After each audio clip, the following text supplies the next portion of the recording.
Hi friends, MSMEs are the backbone of our economy, creating millions of jobs and driving innovation. But their growth can be stifled by delayed payments. Can the new law change the game for MSMEs? Let's dive into it and understand its potential impact. So first things first, MSME basically stands for micro, small and medium enterprises. They are the backbone of any developing economy. To support and promote MSMEs, the government introduces various subsidies, schemes, and incentives. To avail these, one must therefore be registered. The classification is now based on investment in plant and machinery and annual turnover. The criteria was earlier based only on investment in plant and machinery. However, in May 2020, after the first COVID lockdown, in the Atmanirbhar Bharat package, the government announced a new composite criteria of classification and linked it to the turnover as well. So the current criteria is a micro enterprise is one that has investment of not more than 1 crore and annual turnover of not more than 5 crore. A small enterprise is one that has an investment not more than 10 crore and annual turnover not more than 50 crore.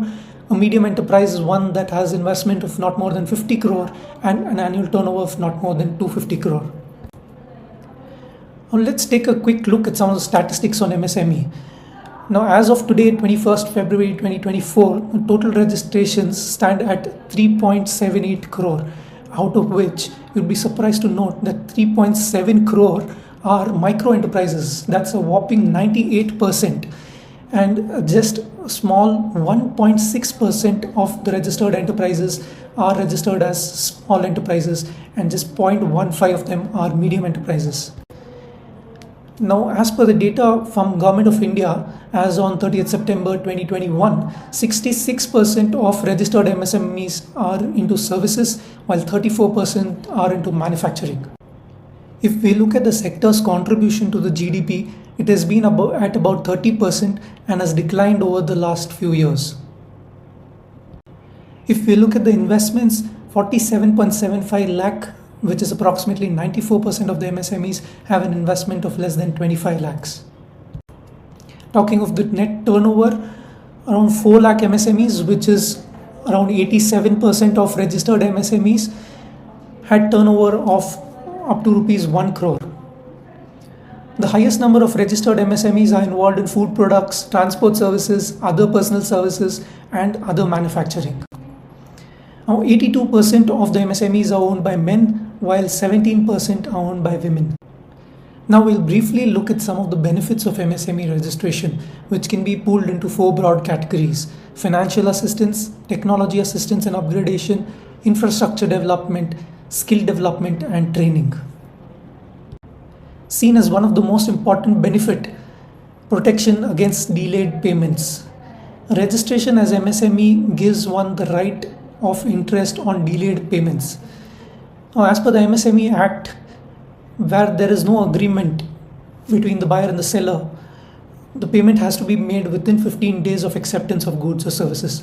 And where there is an agreement, it has to be made within a period not exceeding 45 days.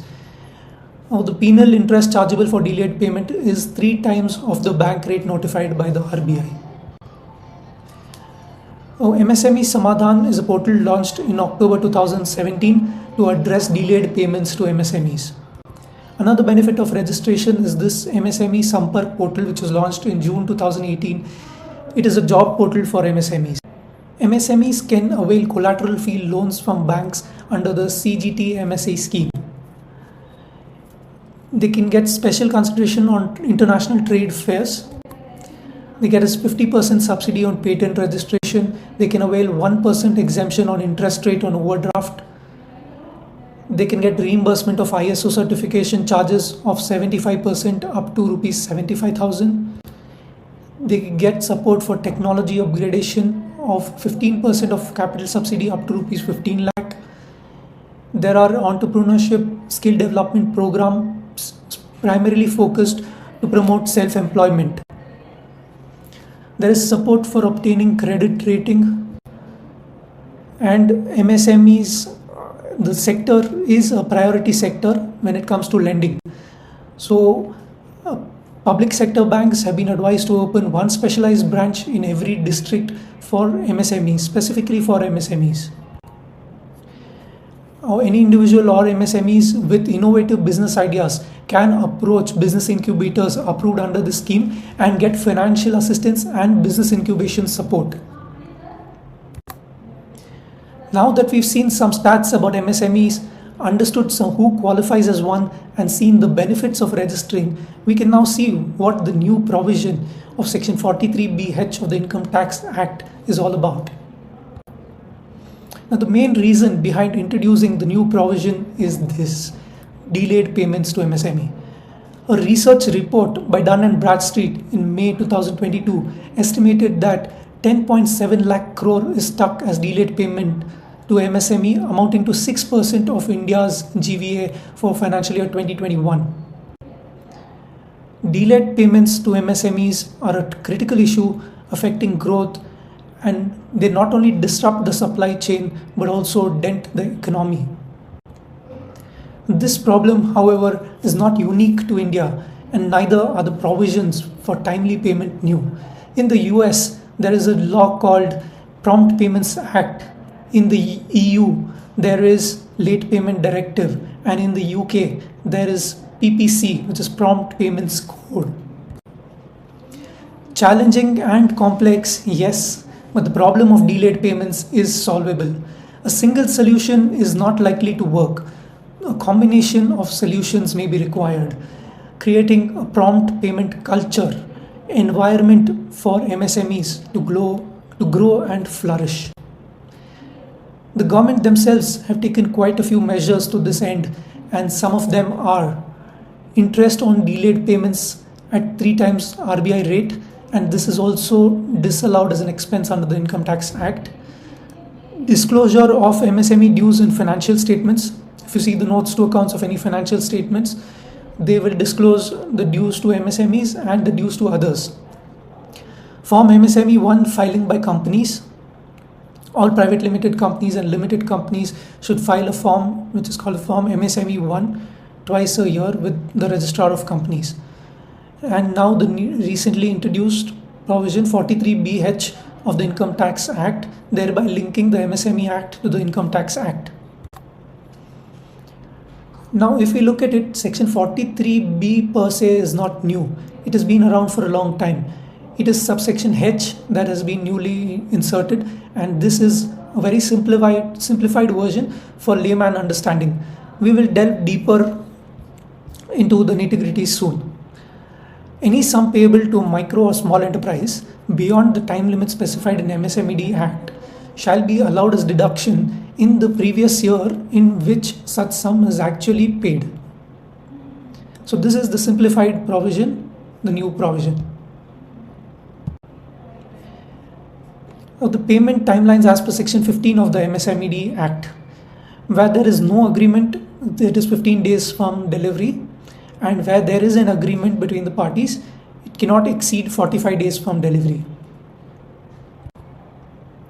We saw the different timelines for with agreement and without agreement, so it makes sense to understand what exactly constitutes an agreement. The MSMED Act does not define the term agreement. Therefore, it can be said that agreement can be written as well as oral. In common parlance, an agreement means when one person makes an offer and the other person agrees to it. So if an invoice or purchase order has the details like when the payment has to be made, the terms of payment, then that can be seen as an agreement. So it's not necessary to write a detailed agreement.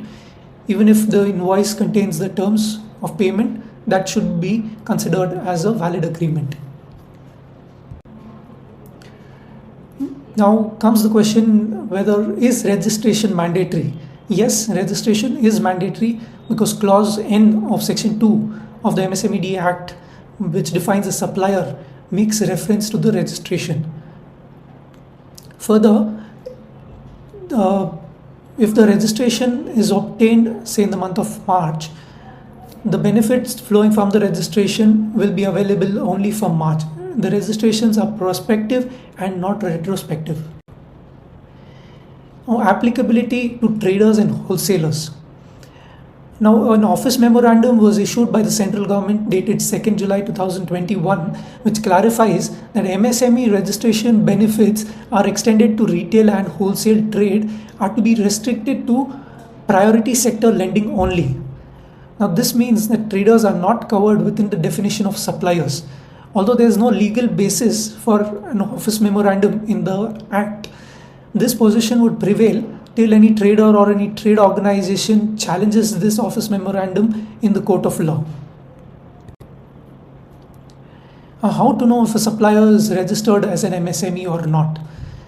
As of today, since the MSME registration number or the registration itself is not linked to PAN or GST or any existing registration, therefore we have to write to the suppliers and obtain a written confirmation from them.